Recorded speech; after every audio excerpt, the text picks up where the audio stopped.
দেশবাসী আপনারা লক্ষ্য করেছেন গত কয়েকদিন আগে মাননীয় পররাষ্ট্র প্রতিমন্ত্রী হিসাবে শপথ নিয়েছেন হুমায়ুন কবির। ওনাকে ওনার ব্রিটিশ নাগরিক হিসাবে প্রশ্ন করায় উনি পাল্টা প্রশ্ন করেছেন কার এত জ্বালা, কার এত জ্বালা, কে নিউজ করেছে, নিউজ করছে এটা, কোন পেপার নিউজ করেছে, কোন নিউজ পেপার, তার কেন এত জ্বালা। আমি ওনাকে উত্তর দিচ্ছি, হ্যাঁ আমার এত জ্বালা। কোন পেপার নিউজ করেছে সেটা বলতে পারবো না, কিন্তু আমার ভাই জ্বালা লেগেছে। কারণ হচ্ছে আমি আপনার ব্রিটেনে লেখাপড়া করেছি, খুব কম লোকের ভাগ্যের জুটে ব্রিটিশে লয়ার হিসেবে প্র্যাকটিস করার, মানে ব্রিটিশ লয়ার হিসেবে। আমি ব্রিটিশ লয়ার হিসেবে প্র্যাকটিস করেছি। আর এটা অর্জন করতে গেলে আর কেউ না চিনলে আপনি চিনবেন। ওই পিকাডলি সার্কাস, হ্যাটন ক্রস বলেন আর লিভারপুল বলেন, ওখানে রাস্তায় দাঁড়িয়ে বরফের মধ্যে পেপার বিক্রি করেছে, রেস্টুরেন্টে কাজ করেছে। তারপর আমার ওয়াইফ গেলেন, আমার বাচ্চার জন্ম হলো, আমার ওয়াইফ ডাক্তার, এখন স্কয়ার হসপিটাল আছে। এই সমস্ত সুন্দর জীবন যাপন ত্যাগ করে বাংলাদেশে এসেছি, এসে এই জেল খেটেছি, বিভিন্ন সময় মৃত্যুর সম্মুখীন হয়েছি, এখনো আপনাদের আমলেও প্রতি মুহূর্তে থ্রেট পাচ্ছি।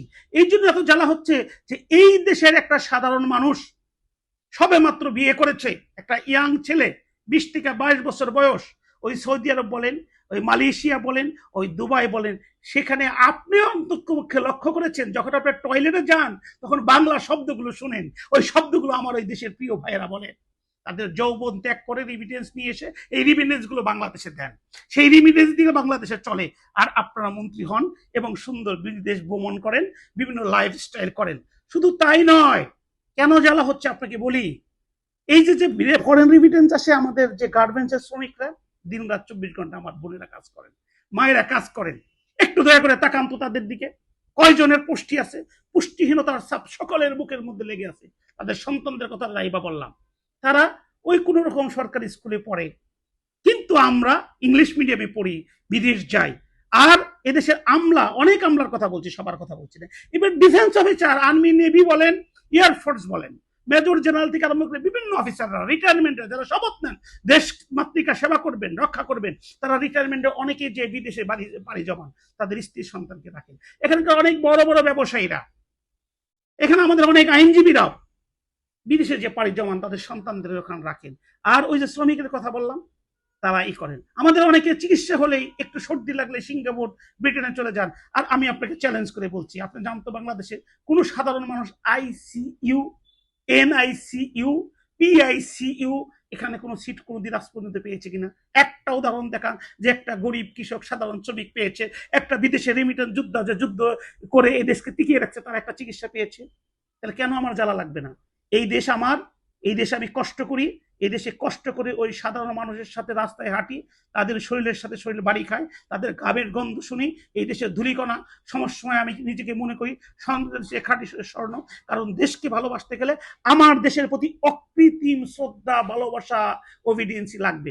যখন কেউ বিদেশি নাগরিকতা নেয়, তাকে ওই বিদেশি, ওই রানী, ব্রিটেনের রানীর প্রতি ওই অকৃত্রিম কৃতজ্ঞতা প্রকাশ করতে হয়। একটা লোক যদি বিদেশি অকৃত্রিম কৃতজ্ঞতা প্রকাশ করে আবার বাংলাদেশে সেটা ত্যাগ করুক আর বহাল রাখুক, বাংলাদেশে এসে সেবা করতে চায়, সেই সেবায় আমার দেশের গরিব মানুষের ভাগ্য উন্নয়ন হবে না। আমার শ্রমিক যারা বিদেশে দিন রাত খেতে যাচ্ছেন, যৌবনকে বিলিয়ে দিচ্ছেন, একটু সুখ পাচ্ছেন না, তাদের কখনোই ভাগ্যের পরিবর্তন হবে না। এদেশে খেটে খাওয়া কৃষক বলেন, তাদের একটা চিকিৎসা পাবে না, আইসিইউ তো দূরের কথা। এই জন্য আমার জ্বালা হচ্ছে। এদেশে একটা সরকারি চাকরি নিতে গেলে লেখা আছে বিদেশি নাগরিকরা সরকারি চাকরি নিতে পারবেন না, ইভেন সরকারি চাকরিজীবী কেউ বিদেশি নাগরিক বিয়েও করতে পারবেন না। কিন্তু ইউনূস আমলে সবচেয়ে বেশি টাকা বিদেশি রেমিটেন্স হচ্ছে। তাহলে কেন আমার জ্বালা ধরবে না বলেন? কি কারণে আমার বিদেশি নাগরিকরা আসলে আমার জ্বালা ধরবে না? কারণ এই দেশের মানুষ চিকিৎসা পাচ্ছে না, খেতে পাচ্ছে না, ফুটপাত, ইলেকট্রিসিটি চলে যাচ্ছে, জীবনের কোনো নিশ্চয়তা নাই। যারা সরকারি স্কুলে, যারা পাবলিক ইউনিভার্সিটিতে চাকরি করছে, তারা চাকরি পায় না, ঘুষ দিয়ে চাকরি নিতে হচ্ছে। সেই দেশে আসছে, সেই দেশের মানুষ হয়ে সেই দেশে ফাইট করে তাদের একটা সুন্দর জীবন যাপন করার জন্য। এখন যদি বিদেশি নাগরিকরা, যারা বিদেশি পাসপোর্ট হোল্ড করেন, বিদেশের প্রতি আনুগত্য প্রকাশ করেন, আমাদের দেশের নেতৃত্ব তাদের হাতে চলে যায়, আর তারা যদি সবচেয়ে বেশি সুবিধাভোগী হন, তাহলে কেন আমার জ্বালা ধরবে না? কেন আমার ভাইরা লিখবে না? তাই যখন প্রত্যেকটা নাগরিক আমার মতো প্রশ্ন করবেন, আমি দেশের নাগরিক, খাই, মরি, বাঁচি, এই দেশে মরবো, এই দেশে বাঁচবো, এই দেশের জন্য জীবন বাজি রেখে চলবো, কোনো বিদেশি ওবিডিয়েন্সি, বিদেশের প্রতি আনুগত্য প্রকাশ করা কোনো নাগরিকরে আমরা আমাদের দেশের মন্ত্রী, এমপি, বিচারপতি, বিচারক বানাবো না। তাহলে আমাদের দেশের মঙ্গল আসবে। সকলেই ভালো থাকবেন। আসসালামু আলাইকুম।